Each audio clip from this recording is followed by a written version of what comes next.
శ్రీమాత్రే నమ. జై గురు దత్తాత్రేయ నమ. ఈ వీడియోలో మనం మే 18వ తారీఖు నుంచి అంటే సుమారుగా మనకి ఈ మే నెలలోనే ప్రధాన గ్రహాలు రాశులు మారడం జరిగింది. అలాగే శని భగవానుడు కూడా మనకి మార్చి 29న మారడం జరిగింది. ఈ గ్రహాల మార్పు మేషరాశి వారి మీద ఎటువంటి ఆర్థికపరమైనటువంటి ప్రభావాన్ని చూపుతూ ఉంటాయి.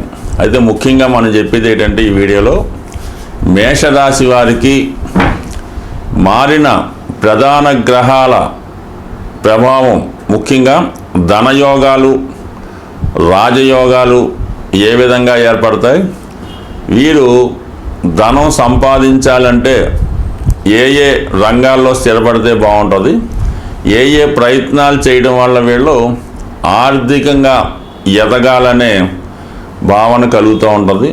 ఇవన్నీ ముఖ్యంగా కేవలం ఆర్థికపరమైనటువంటివి, ధనయోగాలు మాత్రమే ఈ వీడియోలో తెలుసుకునే ప్రయత్నం చేద్దాం. శ్రీమాత్రే నమ. జై గురు దత్తాత్రేయ నమ.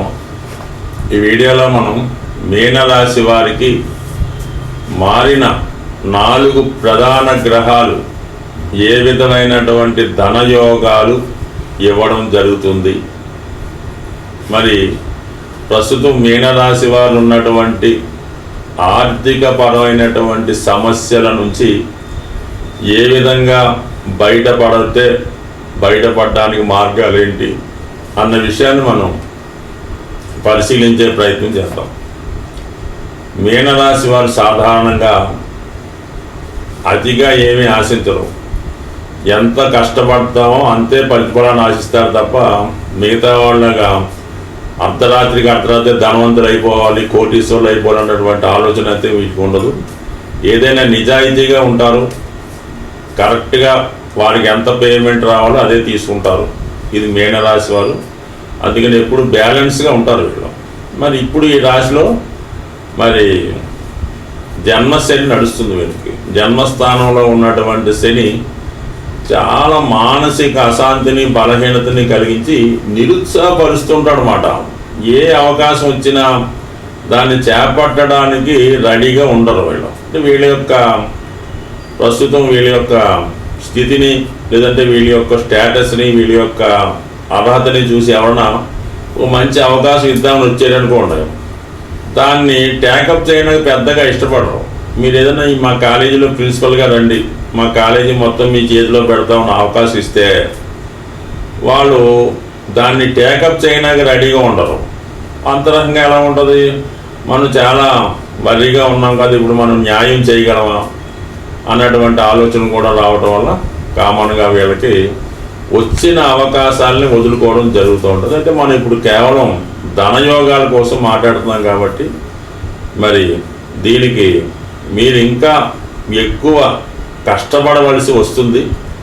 ఇది మీకు 12వ స్థానంలోకి రాహు వచ్చాడు, రాశిలో శని ఉన్నాడు. ఈ రెండు కూడా మీకు డబల్ మాట. అంటే శనివత్ రాహు అన్నట్టు ఇద్దరు కూడా 2 శని గ్రహాలు. అంటే ఒక విధంగా ఏలినాటి శని 2 రకాలుగా మిమ్మల్ని ఒకటి జన్మశనిగా ఇబ్బంది పెడుతుంది, వెనక్కి రావడం వల్ల 12వ స్థానం అంటే గతంలో చేసిన పొరపాటు సరిదిద్దేలాగా. అంటే ఏముంటుంది, అప్పు ఇచ్చినప్పుడు ఖర్చు పెట్టి ఆ ధనం పోగొట్టుకుంటారు. ఇప్పుడు వాటి నుంచి ఒత్తిడి మొదలవుతుంది, ఇప్పుడు మన దగ్గర ధనం ఉండదు.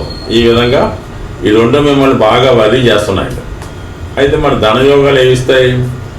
గురువు ఒక్కడు ఇవ్వాలి మీకు రాశ్యాధిపతిగా. ఆ గురువు ఏమో ప్రస్తుతం 4వ స్థానానికి వచ్చాడు. అంటే 4, 8, 12 యాక్టివేట్ చేయడం జరుగుతుంది.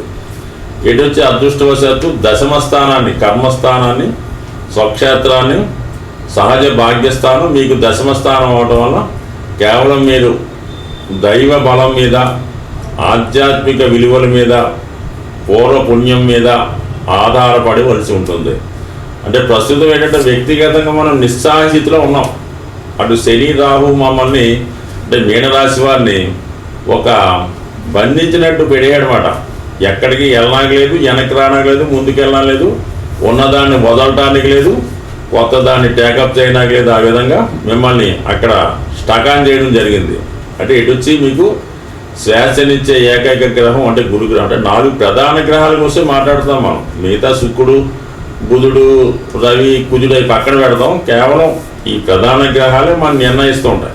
ఈ గురువు దశమాన్ని వీక్షించడం అన్నది ఒక్కటేంటంటే, వృత్తిలో మీరు మంచి అడ్వైజరు రావడం వల్ల, మంచి సహచరుడు మీకు రావడం వల్ల మీరు వారి యొక్క ప్రబోధాలతో కేవలం దైవం యొక్క ఇన్స్టిట్యూషన్ ద్వారా, దైవ బలం ద్వారా మీరు కొంతవరకు ప్రస్తుతం ఉన్నటువంటి స్థితి నుంచి ఆర్థిక పరంగా బయటపడడానికి కారణమవుతుంటుంది. అంటే గురువే ధనకారకుడు, విజ్ఞానకారకుడు, సంతానకారకుడు. అందువల్ల గురుబలం బాగుంటేనే మనకి సమయానికి ఆ సమస్య పరిష్కారం అవుతుంటుంది. అంటే సమయానికి మనకి ఏదైనా బాగా ఆకలేసింది, డబ్బులుంటే సరిపోతుందా, దానికి ఆహారం కూడా సమకూరాలి. కాబట్టి మీకు సమయానికి ధనం అన్నా వస్తుంది, ఆ సబ్స్టిట్యూట్గా ఆహారం అన్నా వస్తుంది, ఒక ప్రసాదంలో ఏదైనా అంది మీరు యొక్క సమస్య అయితే తీరుతుంది. సమస్య అయితే కంప్లీట్గా తీరుతుంది, అది ఏ రూపంలోనూ అవ్వచ్చు. అందుకే మీరు ఈ సమయంలో కేవలం దైవం మీద భారం వేసి మీ ప్రయత్నాలు చేయడం మంచిది. అయితే కొంతలో కొంత 4లో గురువు వచ్చాడు కాబట్టి మరి విద్య అంటే 4 ఏం చెప్తుంది? విద్య, మదరు, అలాగే సొంత గ్రామం, సొంత ఇల్లు, వాహనం చెప్తూ ఉంటుంది. అలాగే ఒక హాస్టలు, ఒక మంచి ఇల్లు, ఇవన్నీ చెప్తూ ఉంటుంది. కాబట్టి మీరు ఏదైనా ఈ సమయంలో ఫుడ్కు సంబంధించింది ఏదైనా ఒక మంచి హోటల్ స్టార్ట్ చేయడం ద్వారా మీరు ఏదైనా ఒక ఫాస్ట్ ఫుడ్ సెంటర్ పెట్టుకోవచ్చు, లేదంటే ఒక హాస్టల్ పెట్టుకోవచ్చు, లేదంటే ఒక విద్యా కేంద్రం పెట్టుకోవచ్చు. దీని ద్వారా మీరు విద్యని వ్యాప్తి చేయడం, ధర్మాన్ని కాపాడడం, ఫుడ్కు సంబంధించింది ఒక అనాథాశ్రమం పెట్టవచ్చు. చిన్నపిల్లలు స్కూల్ పెట్టి వాళ్ళకి భోజనం ఏర్పాటు చేసి ఒక ఆశ్రమ పాఠశాల లాంటిది పెట్టచ్చు. లేదంటే మీరు గురువుగా ఓ 10 మందిని చేరదీసి వాళ్ళకి విద్యతో పాటు ఫుడ్ కూడా ఏర్పాటు చేసి ఆ విధంగా దాన్ని వ్యాపారంగా అనుకోవచ్చు, ధర్మ కార్యక్రమంగా అనుకోవచ్చు. ఆ విధంగా చేసుకోవచ్చు. లేదు ఇదన్నీ కాదండి, మన సొంత గ్రామంలో వ్యవసాయం చేసుకొని ఒక 4 ఆవులను పెంచుకొని చక్కగా వ్యవసాయం చేసుకోవడం ద్వారా కూడా మీకు మనశ్శాంతి లభిస్తుంది, పుణ్య ఫలితం కూడా లభిస్తుంది. లేదా ఒక గోశాల పెట్టుకోండి, లేదంటే ఒక చిన్న దేవాలయం లాంటిది, ఒక పూజా మందిరం లాంటిది నిర్మించుకొని మిమ్మల్ని మీరు పూజలు చేసుకుంటూ వచ్చిన వాళ్ళకి కూడా ఒక మంచి మార్గాన్ని చెప్పి వాళ్ళని కూడా ఈ పాపాల నుంచి విముక్తి కలిగించి ఈ విధంగా కూడా చేసుకోవచ్చు. అంటే కొంతమంది కొన్ని ప్రార్థనా మందిరాలు స్థాపించి సంపాదిస్తున్నారు కదా, అది వేరే కమ్యూనిటీ. మన సాంప్రదాయంలో మనం కూడా ఒక దేవాలయం లాంటిదో, ఒక ప్రార్థనా మందిరమో, ఒక ఆశ్రమం స్థాపించి ఆ విధంగా కూడా మనం ప్రజాసేవ చేస్తూ ధర్మాన్ని కాపాడే విధంగా చేసుకుంటే, బట్ ఏదైనా ధర్మ కార్యక్రమాలు విద్య సంబంధించిందే ఈ రాశి వారికి వస్తాయి తప్ప ఏదే విధంగా వ్యాపారాలు అనెతికలు ఇవే రాశి వారికి కలిసి రావు. కాబట్టి సాంప్రదాయమైనటువంటి వృత్తుల్లో స్థిరపడితే కొంతలో కొంత బ్యాలెన్స్గా వెళ్తుంది, కష్టాల నుంచి బయటపడేలా చేస్తుంది ఈ గురువు. అందుకని గురువుని సేవించడం, గోవుని సేవించడం వల్ల మనశ్శాంతి లభిస్తుంది. స్వస్తి. అమ్మా సరిపోతే ఇంకేం చెప్పాలి దీనికి? ధనయోగాలు జాతకంలో ఉన్నా లేకపోయినా కొన్ని మనం సాంప్రదాయాల్ని పాటించడం వల్ల ప్రతి ఒక్కరికి కూడా ధనయోగం ఏర్పడుతుంది. ఆర్థిక పరిస్థితి ఏమి అంటే మెయిన్గా నెసరీస్కి లోటు లేకుండా ఉంటే చాలు ఎవరికన్నా. ప్రస్తుతం ఎంత సంపద అన్నది వాళ్ళు దాన్ని బట్టి ఉంటుంది. బట్ ఏదైనా జీవన విధానం లోటు లేకుండా ఉండాలంటే, అంటే ఇప్పుడంటే మనకి ఈ రూపాయి నోట్లు ఆ ధనంగా మారింది. కాబట్టి పూర్వకాలంలో గోవులే సంపదగా ఉండేది. అది అందుకనే పూర్వకాలంలో రాజ్యాలు అయినప్పుడు ఈ గో సంపదని అపహరిస్తే రాజ్యం దివాళా తీసినట్టు ఉండేది. అలాగే పూర్వం ఈ ధనం ఏదైనా అప్పు కావాలంటే ఆ గోవుల రూపంలోనే తెచ్చుకోవడం జరుగుతూ ఉంటుంది.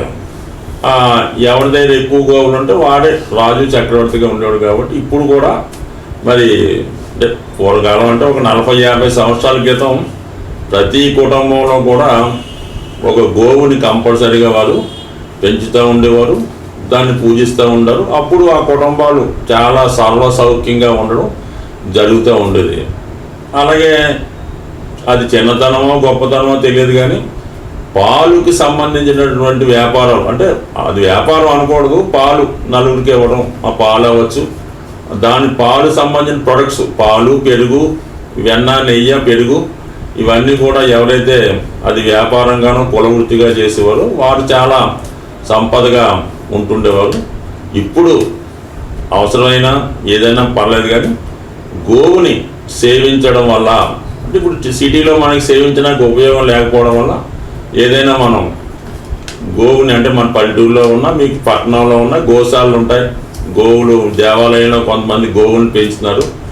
గోవుని సేవించడం ద్వారా, అంటే దేవుని ఏంటంటే ఎక్కడికి వెళ్ళేది ఫుడ్ పెట్టకుండా ఆ గోవుకి మంచి ఏడు వచ్చేలాగా శుభ్రం చేయడం, దాన్ని అంతా క్లీన్ చేయడం, చక్కగా గోసేవ చేయడం ద్వారా కంపల్సరిగా ఎంత ఇబ్బంది అన్నా రావడం జరుగుతుంది.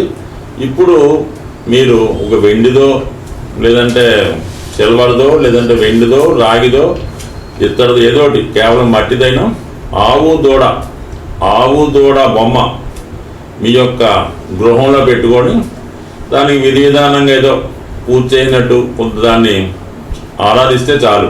ఆ గోవు ఆవు దూడ బొమ్మ పెట్టుకోవడం. అలాగే గోవుకి మీకు ఆరోగ్యం కావాలి అంటే ఆ గోశాలలో గోధుమలు డొనేట్ చేయవలసి ఉంటుంది.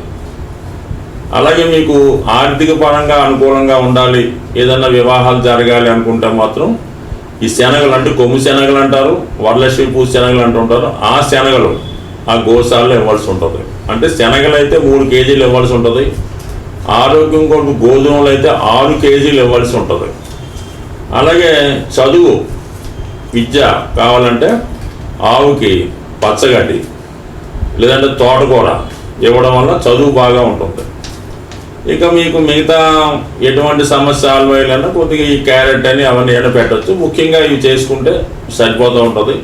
అలాగే ఆవును కూడా ఒక భక్తి స్వరూపంగా పెట్టాలన్నమాట. ఏదైనా మంచి శ్రేష్టమైనవి ఇవ్వాలి, అవి గోశాలలో ఇవ్వడం కానీ, ఆవుకు ప్రత్యక్షంగా మీరు పెట్టడం కానీ, మొత్తం మీద గోవుని సేవించడం ద్వారా కంపల్సరిగా మీకు ఎటువంటి సమస్య అన్నా పరిష్కారం అన్నది ఖచ్చితంగా అవుతుంది. కాబట్టి గోవుని సేవించి ధనవంతులు అవ్వడం అన్నది చాలా ఇంపార్టెంట్. ఇది ఈ చిన్నపాటి రెమెడీ ఎవరన్నా చేయొచ్చు. ఎవరు చేసినా వాళ్ళకి ఏది కావాలో మనం అడగక్కర్లేదు, గోవే ఇస్తుంది. పూర్వం అన్నది అంటే మీకు పర్టికులర్గా నేను చెప్పక్కర్లేదు, ఈ విశేషాలన్నీ మన పెద్దలు చెప్తూ ఉంటారు. అది వినడం ద్వారా, ఈ గోసేవ చేయడం ద్వారా కంపల్సరిగా మీకు సంపూర్ణ ఆరోగ్యం, ఐశ్వర్యం లభిస్తుంది. స్వస్తి.